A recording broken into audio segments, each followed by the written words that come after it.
She carried the weight of soldiers who never made it home. Still, she came back to run beside the living. When a recruit asked why, her answer changed everything. If you've ever wondered what real service looks like, watch till the end. And subscribe for more stories that deserve to be heard. At Fort Elbridge, a woman named Karina Miles showed up unannounced, holding papers and wearing nothing but a battered duffel, black army shorts, and a sun-bleached shirt. She waited in line.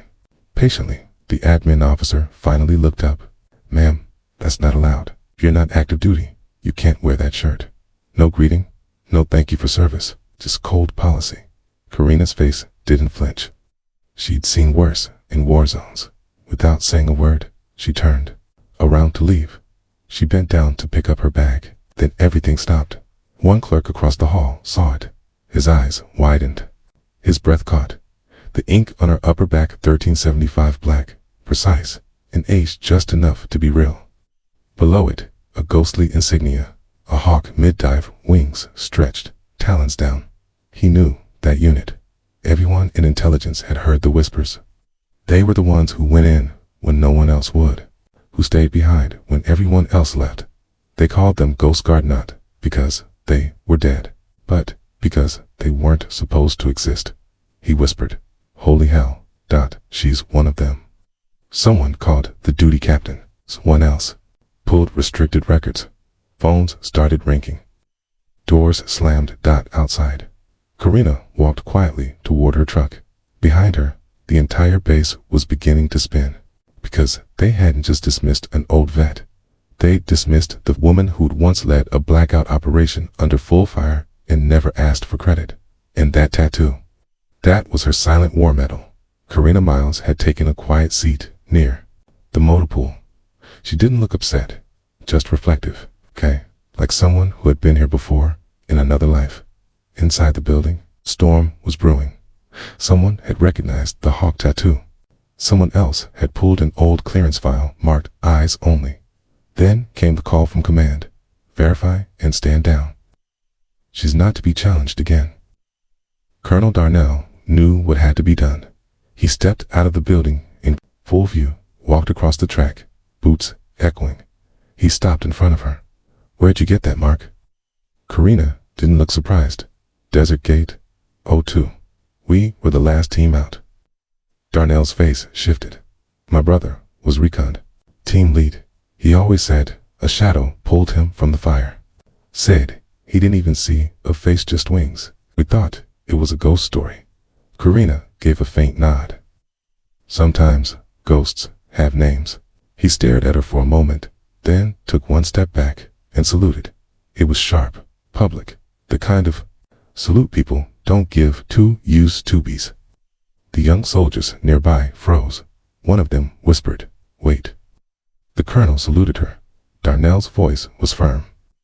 "This woman wore her scars long before she wore this uniform. She sets the pace now. Anyone disagree?" Silence. Karina gave a slow nod. Didn't smile, didn't pose, just stood, as real as the wind. And from that moment, no one questioned if she belonged. They just watched, and followed. Karina sat alone on the concrete steps outside the motor pool. Not tired, just still, like the desert around her. A few recruits walked past, casting glances. Then one turned back. A young private, dark curls tucked under her cap, stepped up and sat beside her. Without asking, "I saw him salute you," she whispered. "I've never seen that before." Karina didn't look over. That salute wasn't for me. It was for the ones who didn't come back. The girl hesitated. "So, why did you come back?" Karina's voice was quiet, firm. "Because no one told me I had to," which made it matter more.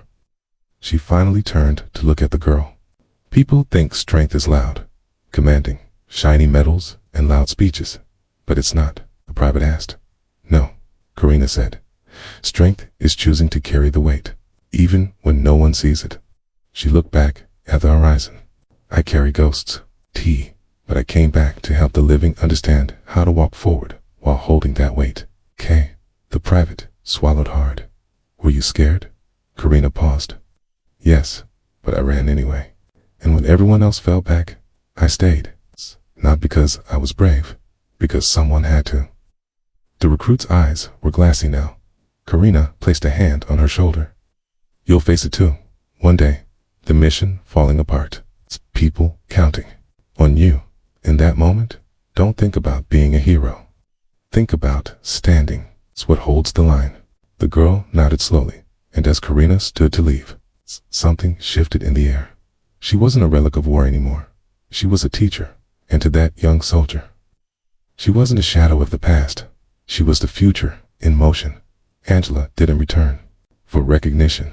She came back for the next generation to carry the lessons of those who didn't make it. Her quiet courage inspired you. Pass it forward. Hit subscribe and stay with us as we share more stories that deserve to be heard, loud and clear.